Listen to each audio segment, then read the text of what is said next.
Okay, welcome to part 2, where we're going to assemble this quilt sandwich and then also do some basic quilting. Let's get started. Okay, here's my quilt top. I've got it on my little makeshift design wall. So you want to press it nice and flat, use some spray starch and a little bit of steam to get that quilt top perfectly flat.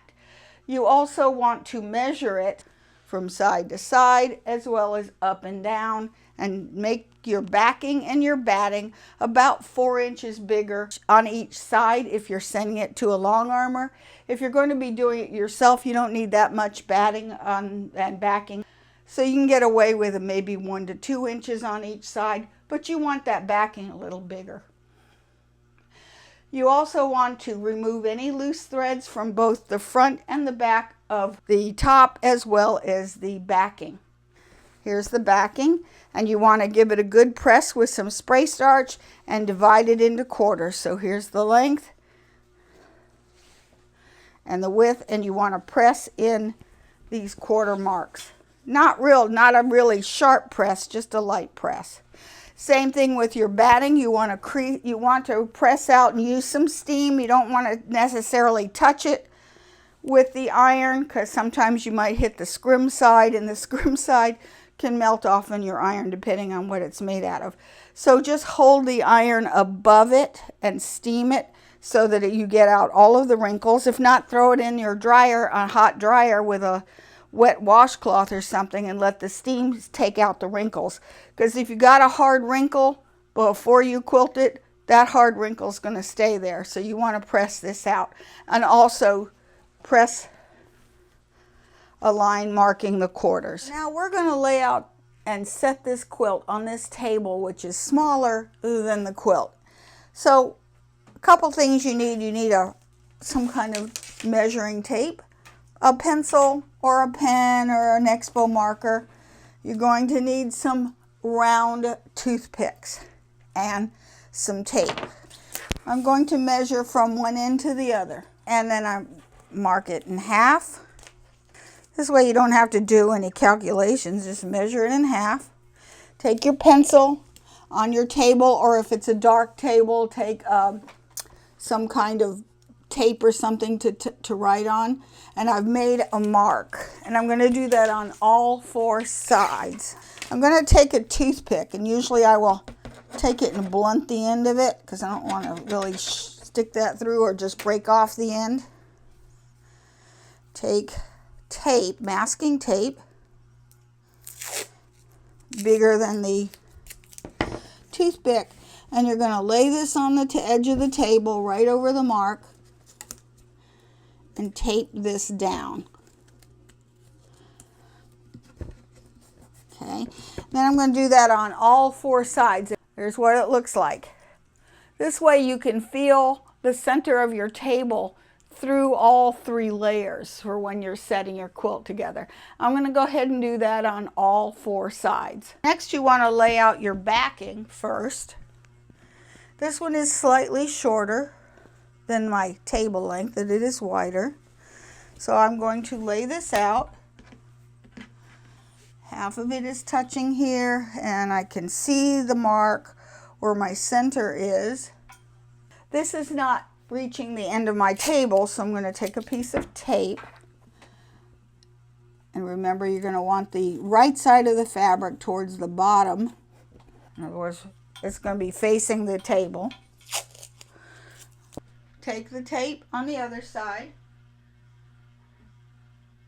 My fold is lined up. Okay, I have it taut but not tight, and I've used the tape to hold it down. Now I'm going to open this up.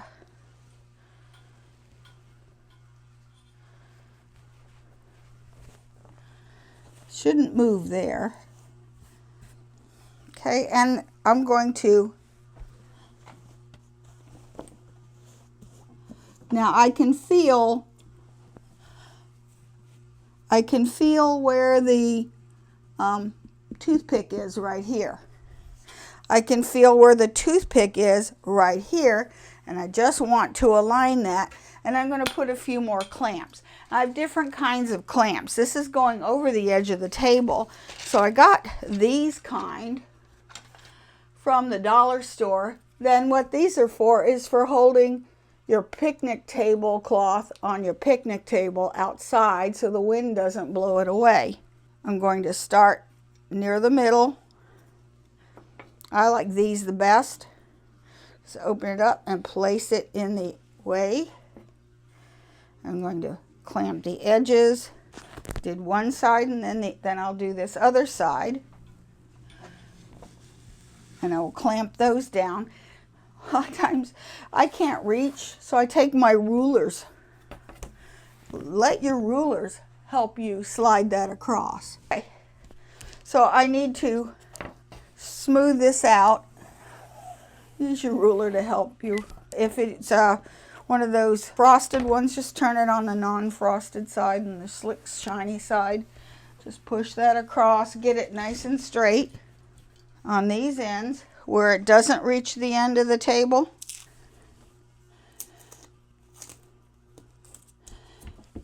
And I'm going to put a few more pieces of tape on the sides.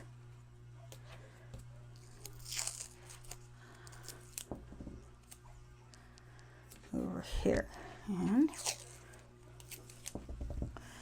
over here.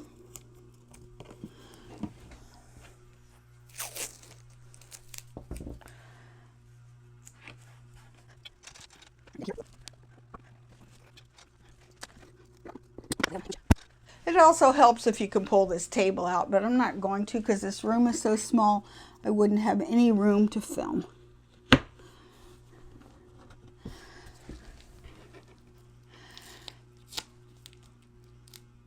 There. Okay.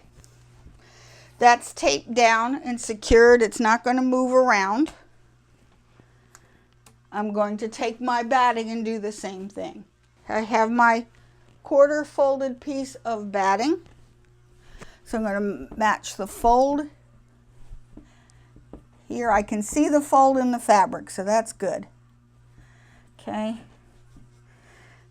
I can feel the fold right here on the edge of the table. Get this nice and straight. Okay. Pull it out. And there we go. Put that right across there. And so now I have 505 spray. I'm going to carefully pull this side back,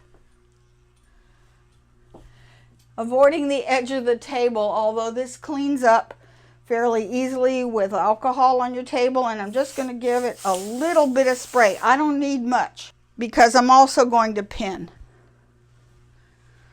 Okay, and lay this back.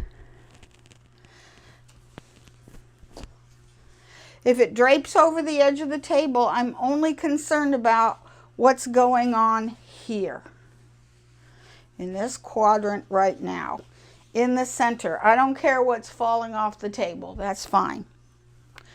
Okay, and raise this back. Do the same thing on the other side. Give it a little spray in the center. You don't need to do the edges. Spray. I'm only working as far as the size of my table. I'm not caring if it's draping off the edge. Raise this up. Okay, this is where I have my ruler helper. And I hold it up. Use the ruler to smooth it down through the center. Don't let it get caught. You don't want it to stretch. Okay, do a little bit at a time.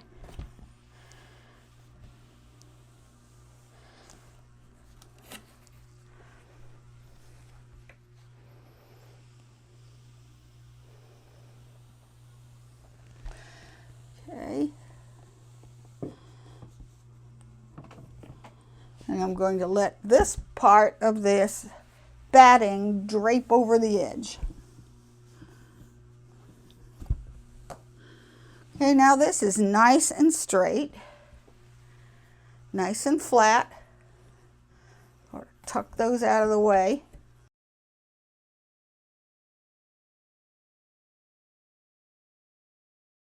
If you have any ripples, pat them flat. Okay, this, you don't necessarily have to clamp it down. You can reset a couple of these clamps just so it doesn't lift. Then you're going to take your quilt top, fold it in quarters, line up the fold. Here's the fold here, and if it were filling the whole table, that would be fine too, because now I've got that folded here. And once again, I'm going to spray your fabric if possible, rather than your batting, because it's just going to absorb into the batting. If you see any dark threads, pull them out of the way or clip them. Okay. I'm just spraying the middle. I'm leaving the edges. Pull this out. I'm just going to lift this and just start in the center, making sure everything is flat. But this is going down the center here.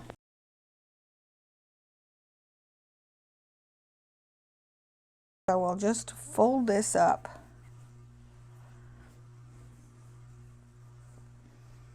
Or roll it or something. Do the next section.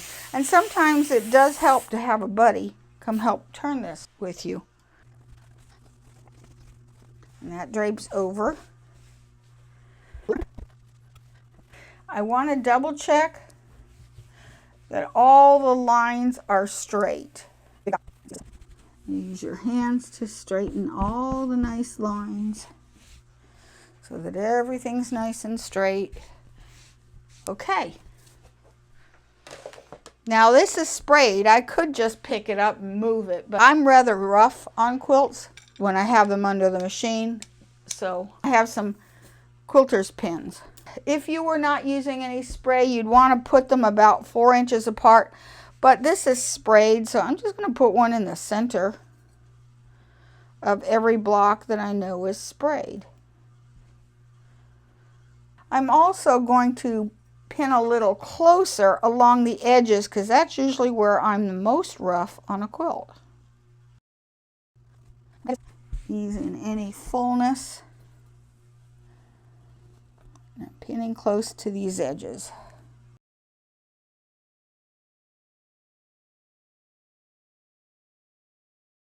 Okay, I'm going to be pinning about every 3 inches apart along the border, and one in every block, and maybe a few in the sashing in between, especially the corners. Then they're not really basted until you close the pins, so I have this little tool which will help me to close the pins without tearing up your fingers. So I usually put a bunch of pins in and then close your pins. Okay, I'll continue pinning this section and then I'll be back. Okay, the center section is now pinned. I'm going to release the clamps and pull off the tapes. You need to move this to the next section. Whatever's hanging off the edge, if it's really big, you're going to take it one side, move it down this way, and repeat for the sections. Move it down that way, repeat here, then start to move it. You can either move it towards you or move it away from you. I tend to move it away from me. I'm going to push this whichever way is easiest. Okay, over here is nice and flat. Here's this edge. This one didn't have that much overhang, but you want to make sure all of the ends are taut, the lines are straight. I'm not necessarily going to spray anymore because there's only like a couple inches here, and I'm going to pin the edges. When I'm done, I will do one of two things. I'll either pull it towards me and work from that end. Almost likely I'm going to turn it because my back is aching today. I'm going to go ahead and finish this section and then I'll turn it. Before I turn it, I want to just double check. I'll look at it on the back And actually, that looks fine. I have a little bit of a ripple here, so I'm going to have to straighten that out.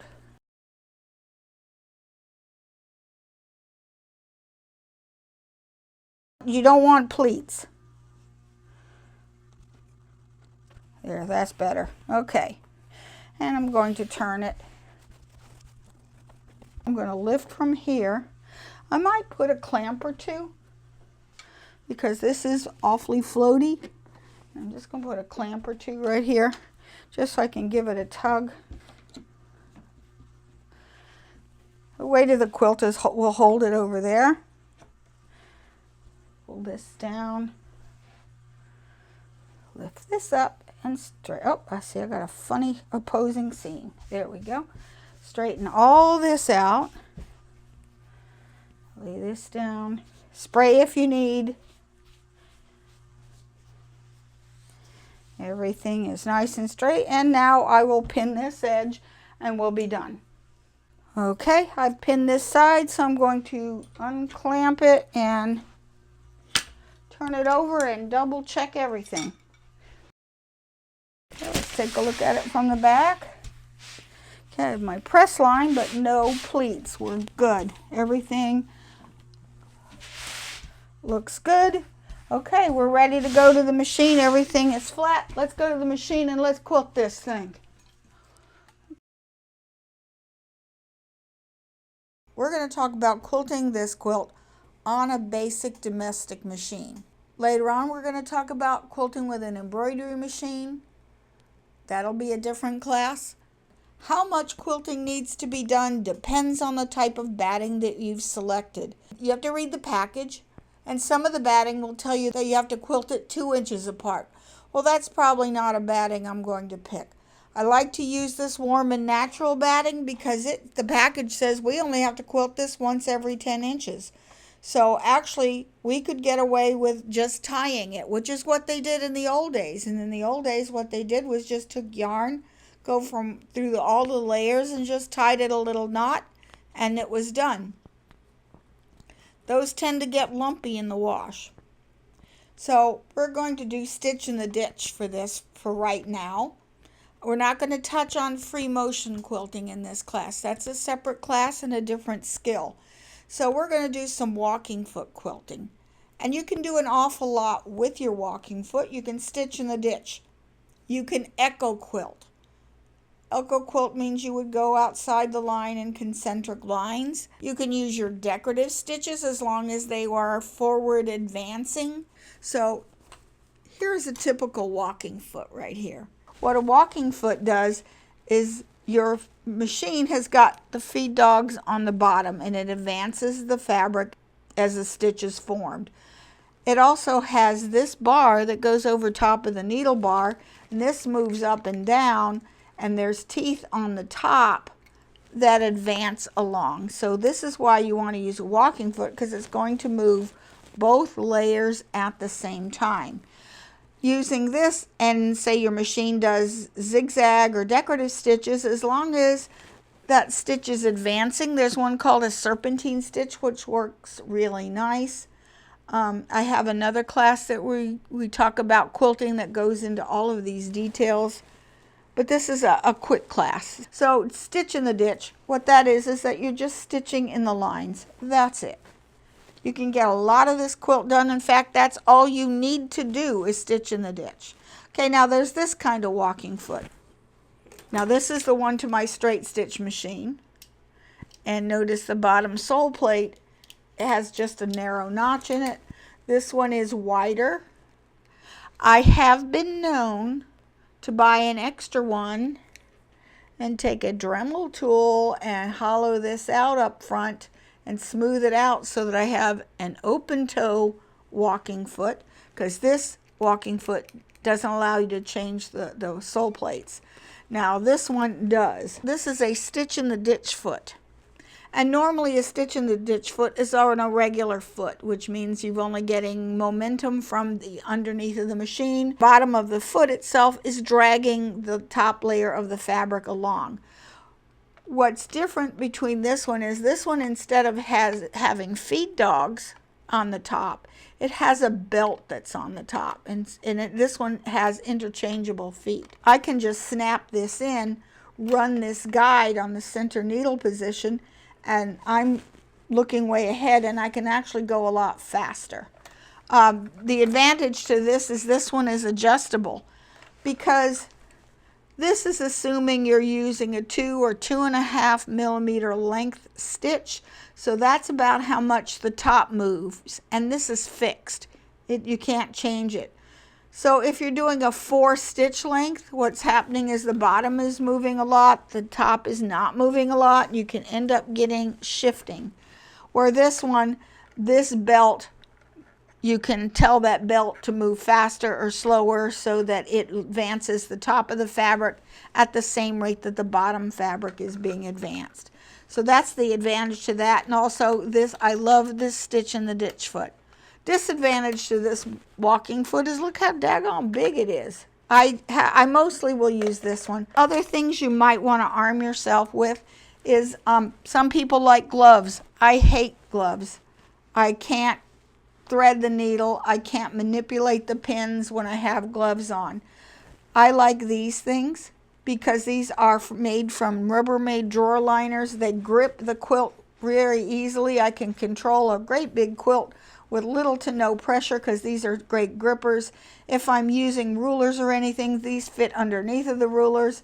And I also, these are from the dollar store, so from what, $1, well, that's not dollars anymore, dollar store, but say $1.50, which is what most dollar stores are. You've got about maybe 50 of these little pads, so if they fall on the floor, I don't pick them up, I just have a big bucket full of them. When I drop one, I pick one up, keep going.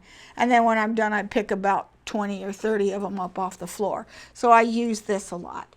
As far as needles, most of the time, I am going to select a size 14 quilting needle. How a quilting needle differs from a regular universal needle is that the point is usually long and tapered so that it pierces through all 3 layers a lot easier than a universal needle will. And the point is sharp. For thread, I selected a dark green thread. When you're picking thread and you're a beginner, I suggest that you get the thinnest thread you can get a hold of. My favorite is So Fine by Superior Threads.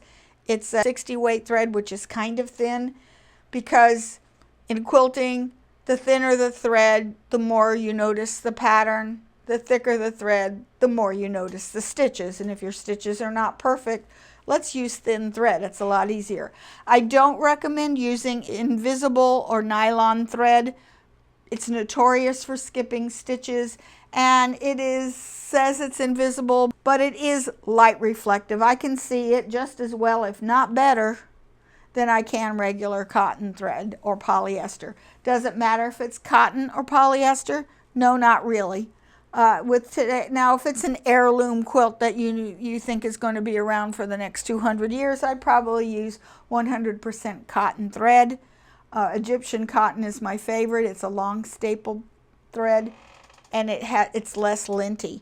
But you could use polyester. I have quilted from everything from serger thread to embroidery, machine embroidery thread to 60 weight So Fine. You're going to find the thread that you like to use the best. You want to make sure you wind at least 2 bobbins, a couple bobbins with the same thread. You want to have the same thread in your bobbin that you have in the needle, because we're going to talk about tensions in a minute. And the color of thread and the weight of the thread make a big difference on how your tension is acting. The first thing I want to do is test my thread, test my needle, and tensions and all that. Okay, let's talk about attaching the walking foot, because it's got to be attached in a certain way. For this machine, I've got to remove this screw entirely. So I'm taking the ankle off, and this one I have to take the whole screw off. Okay, this has this fork right here, and this fork is going to go on top of this needle bar right here. So I'm going to start by just sort of pulling it open, guiding it so that it goes on. Sometimes you have to twist it so that it goes on. It's on It's on either side of the needle bar. And then I have to screw this in. So get it started. And you want this to be tight, especially this one is a straight stitcher, so I don't have a lot of room. If it comes loose, it's going to break a needle. Get it good and tight. First thing I'm going to do is check my tension. I'm going to set my stitch length, because you're still using a stitch length at about 2.5 millimeters for quilting, or 10 stitches per inch if you're on a Singer type machine. You want the threads to intersect inside of the batting. It's easier to see if you're doing this with 2 different color threads, but I don't ever recommend quilting with 2 different colors, because especially if you have a very dark and a very light, even if that tension is perfect, you're going to see on the white side those little dots of the dark thread showing through. So I'm just going to go through the middle, and let's see if I can't make this do some bad stitching. Okay, I'm holding this so that it's too tight. Gonna force a bad stitch.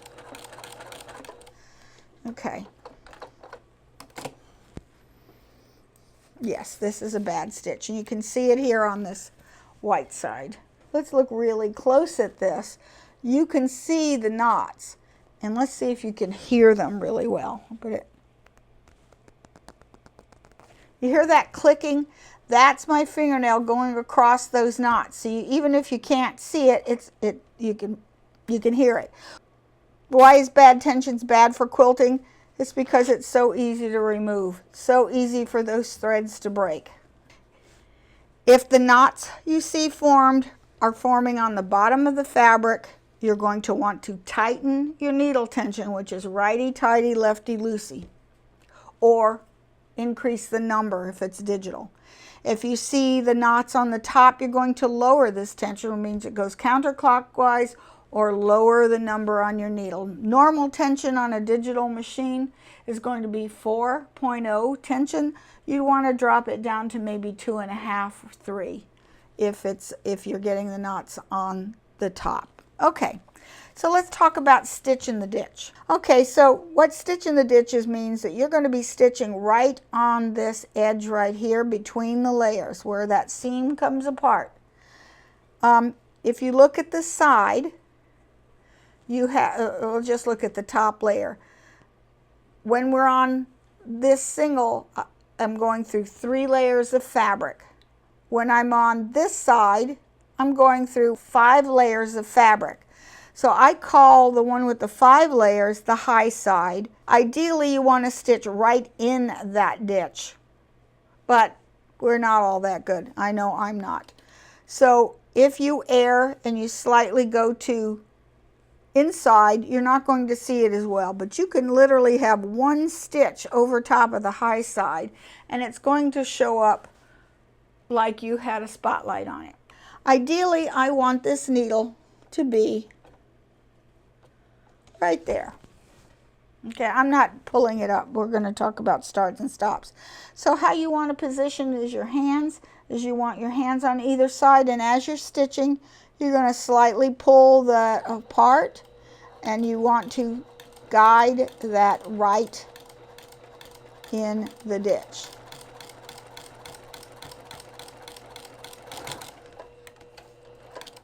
You don't use the cutter with stitch in the ditch, so pull them out, okay? Even though I am using dark fabric, look how hard it is to tell that. I have red and I have white. It's very hard to see it. So now let's do this again on this side, but this time let me err a little bit on either side. I'm going to get one right in the middle. Then I'm going to sort of go off a little bit, and then I'm going on the high side and erring there. And you're going to be surprised that you can see the stitching even worse on the high side as you can on the low side. So if you're going to make an error, do it on the low side. Okay, so here we go. Here's where it's good. Here's where I went slightly on the low side. See, if I pull it apart, you can see I went way under the O side, but you really don't see it. But I went just here. Well, this I went high on the high side a lot. You can really see that. But even down here where I've gone over just as much from the seam as I did over here, but because this is on the high side, you actually can see it a little more. So I would start out by practicing, and I'm checking those tensions again. These tensions are good. Okay, now let's talk about starting and stopping. There's different ways to start and stop, because while it's easy to manage and clip threads at something small that you can reach under, but if you were doing a queen size quilt or a full size quilt, you don't want to be diving underneath of the quilt to be pulling those bobbin threads up and down, because you don't want little knots or those little nests to form. So what I usually do is needle up, pull that bobbin thread up first of all, put it up underneath of the foot so you can just hold on to it. This is why I don't like gloves. I'm going to put that needle right in where I started, okay? I have a choice, and you want to lock the stitches at the beginning of your stitch and lock them at the end of the run as well. So you have different ways. You can lock them by setting your stitch length to 0 and go about 2 or 3 stitches and then continue, then put it back to regular that way. You can also lower your feed dogs for that couple stitches and then raise them again. Or if you don't want to do that, this is actually my favorite way, that I sit there and I will push down real hard and I don't allow that fabric to move for 3 stitches.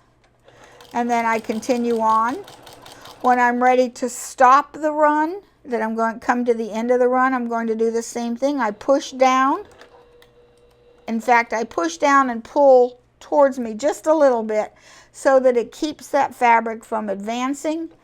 And then to pick up the threads so that they're on the top, you raise the presser foot, pull it forward, hold on to the needle thread, put that right back into the same hole you just came out of, raise that needle to the top position, and when you pull it forward again, here's my bobbin thread.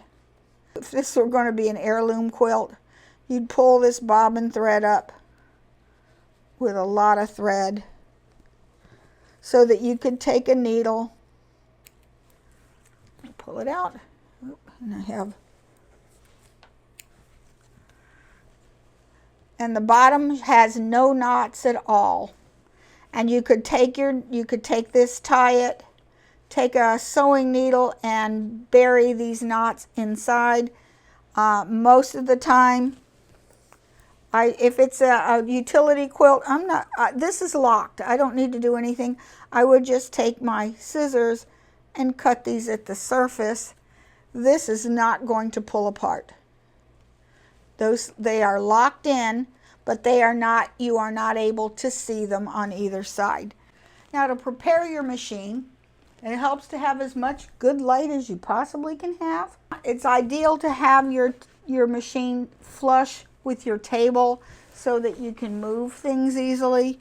I also will take a Pledge or some kind of furniture polish, and I will usually just wipe everything down, polish the top of that table so that it's nice and slick, because the less drag you have, the better. If you have an extension table, that also helps. What you don't want are corners. It's hard to have little corners because that's where your quilt will get hung up on, and you really want to have as little hang up as possible.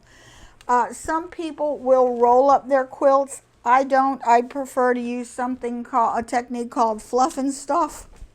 So look, I can get this entire half of this quilt all the way inside the bed of this machine. Now this is a 10-inch bed from here to here. So, but yeah, I can easily get, to be honest with you, a king-size quilt on this, because you never have to quilt any more than to the center. It's not like a long arm where you have to start at one end and keep going, and you don't have to start in the center. If your quilt top is well stabilized or well basted together with enough pins, you can pretty much start wherever you want to.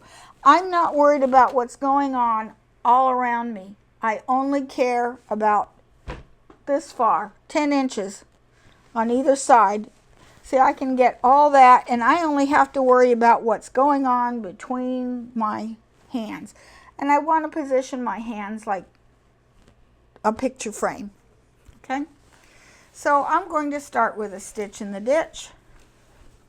And I usually will start with the sashings. I'll go around this inside border where I want to pick. So I'm going to start by drawing this and bringing my thread. I usually like to start in corners because you're not going to so much notice.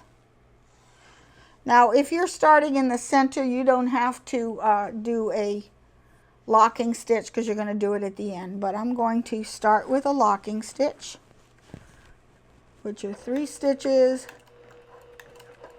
Okay, now I can position my hands. You want to straighten as much as you can. Just worry about a little at a time. This is not a race. I'm just taking my time,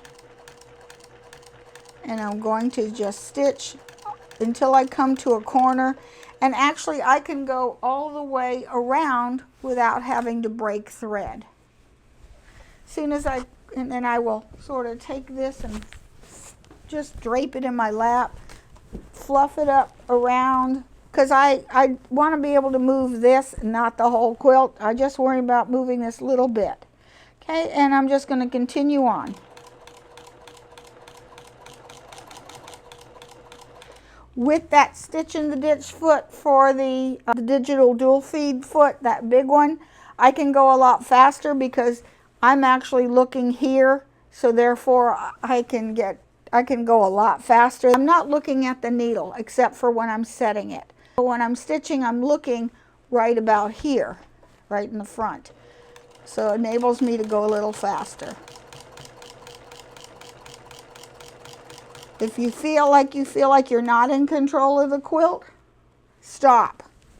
Reposition your quilt in your hands. Like I said, it's not a race, and to me it's worth it to do my own quilting because, for one thing, a long arm is expensive, and if you're doing a Linus quilt or charity quilts, you really want to spend the money, any money you have, on fabric and batting, and not on paying someone to quilt it for you.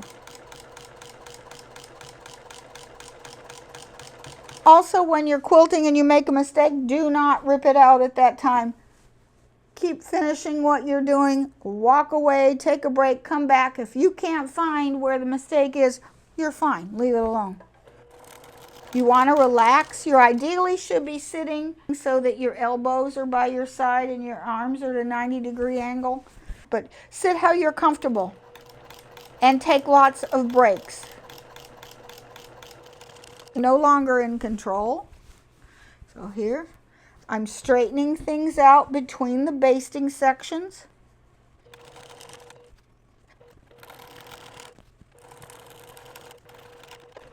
Okay, I'm stopping in the corner, raise my presser foot and pivot.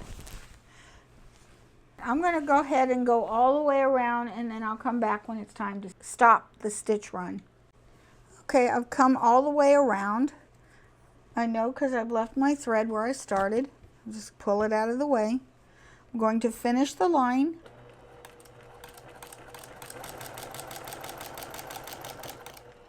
Okay, and I got one more stitch and that finishes the edge. I can either pivot and over stitch this way about a ½ inch, or if I want to just lock that stitch right there, I'm just really holding it back for about 3 stitches.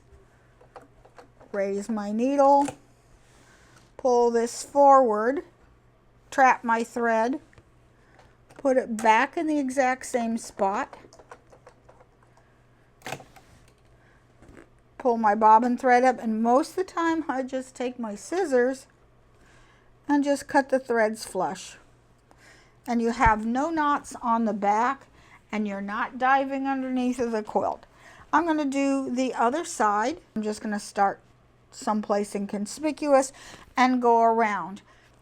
I have stitched all the way around the outer edge of this inner border, and I'm come to where I started. Now notice, see how these two threads are apart? That's because I started in the middle of a line rather than at a corner or a stopping point. So what I will do here is I will pull these threads and just pull them up. I did not lock in those threads. You saw those two separate thread entries because I never locked in those threads in the first place. I'm going to overstitch that by about a ½ inch. Okay, and then now I'll do the locking stitch. 2, 3, 4. Okay, that's good. And now pull up my bobbin threads.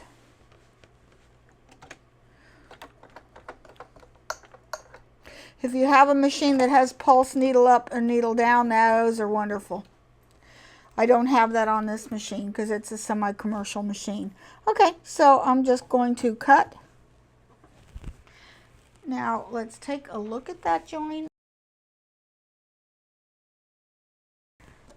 You really cannot tell where I started and where I stopped. You can a little bit if you look really close because I'm using a relatively thick thread. If I were using, say, a 60 weight thread like So Fine or Bottom Line, I'd have no problems. I'm going to do Stitch in the Ditch here. I'm going to do, with ruler work on that side video, some just orange peels. That's it.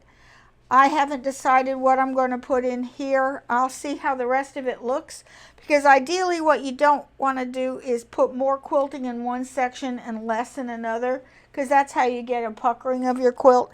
So I usually will do less and I add more. It's better to not do enough than it is to do too much, because then you have to do too much all over the place to have this quilt lay flat and or hang. If it's going to be wall hanging, you want it to hang straight. If you've got dense quilting here and loose quilting here, you're going to get puckering, and it's never going to lay right. So this is going to be lightly quilted because it is a beginning quilt. We don't want to go spend days and weeks quilting this. Okay, now this is an end. I'm just going to pull my thread up and hold it and just start anywhere. And I'm just going to be basting the edges. Now when I'm doing the outside, I want to make sure this is always straight back and front, so I'm always going to be checking that. I'm going to increase that stitch length to about 4. And I'm just going to, usually what I do is I put it I stitch about 1/8 of an inch from the edge with a big stitch, because if I find out I'm getting rippling or puckering in a certain spot, then I can always pull that section out and straighten it out.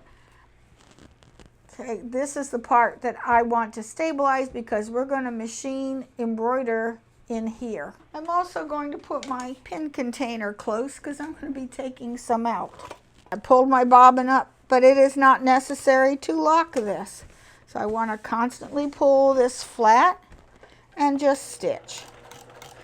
Might even go bigger. This one will go to 5, so I might do 5.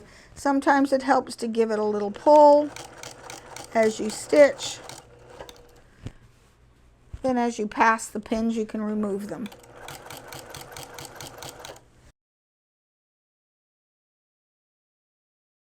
Corners I'm going to stitch to the edge. And here's where you can use your thread cutter if you want to, because this is just the edge. Turn this. I'm not even going to pull up the threads for the most part.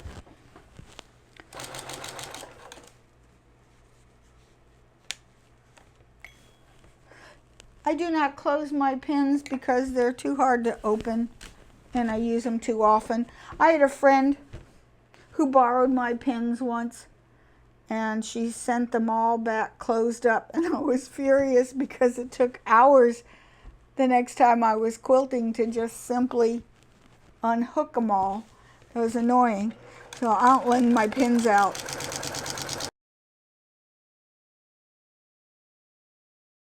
And I'm stitching about 1/8 of an inch from the edge, because that's all going to be in the binding anyway. I am not going to trim it this time. I'm going to wait until after I'm done with the machine embroidery in the middle. Okay, so I'm going to go ahead and finish this outer edge, and then I will be back. Okay, I stitched all the way around. I've decided to stitch in the ditch through the center. And here I want to show you how important it is about stitching on the right side, on the correct side of the ditch.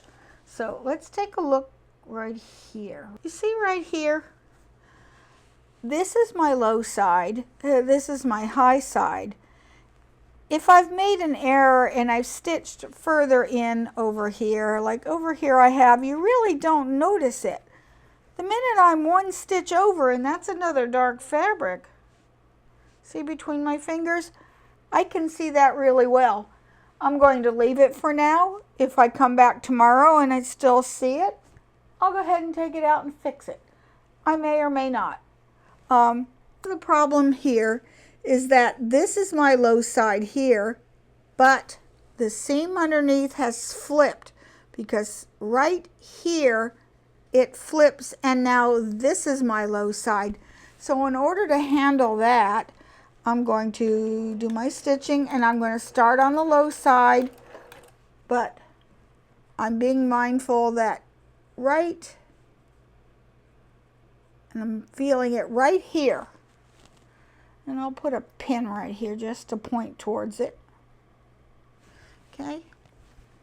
That's where I need to switch. So I am stitching on the right side of the seam until I get to there. Now I'm switching to this side in order to not be able to see the transition. So always feel along your seam line, look for the low side.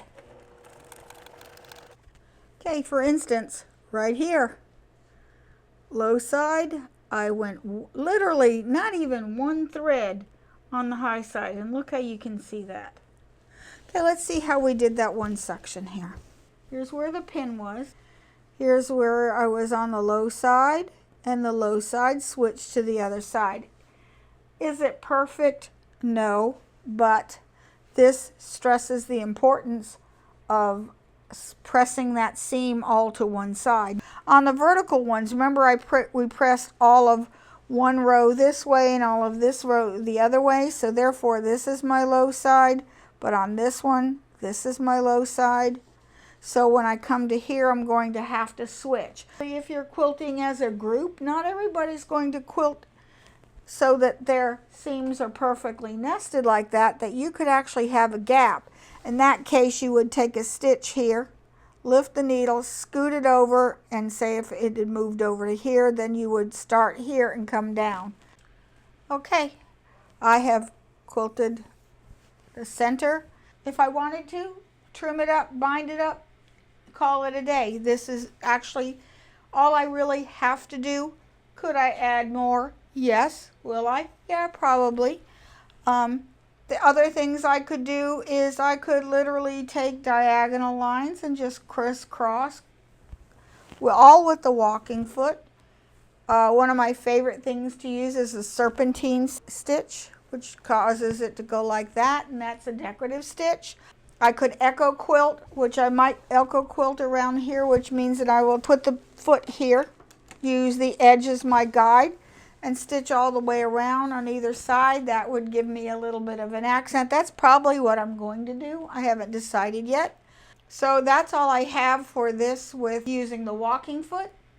If you have time, stay tuned at the end of the video and I will show you a demonstration on using the free motion ruler foot. So contact me at waltzquilt@yahoo.com if you have any questions, and I will be happy to answer any questions I can. So, thank you so much for watching. Don't forget to like, subscribe, share, and comment. I think I'm going to do some ruler work, which are just some arcs into the center. I think that's all I'm going to do here, but that's going to be a different lesson, and that'll be a little side lesson, not necessarily part of this series. It'll be an addendum.